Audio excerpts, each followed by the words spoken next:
Committee on Good Government. So paano mo ngayon i-dispose ito? Paano mo ngayon didiskartehan ito na hindi kayo magmumukhang tanga? Diba na nung panahon ninyo sa Committee on Good Government, pari ang dik-dik ninyo na impeachable offense ito?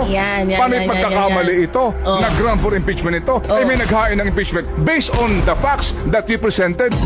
Kung ako si Congresswoman Luistro, magpapaplansya pa ako ng buhok para pretty ako kung matuloy yung impeachment hearing. Total, nagpabida na rin naman kayo dito sa mga hearing na ginawa ninyo nitong nakaraan sa komite. Ituto nyo na dito. Naku, makikita ng tao kung gaano kayo kagagaling humusga dyan.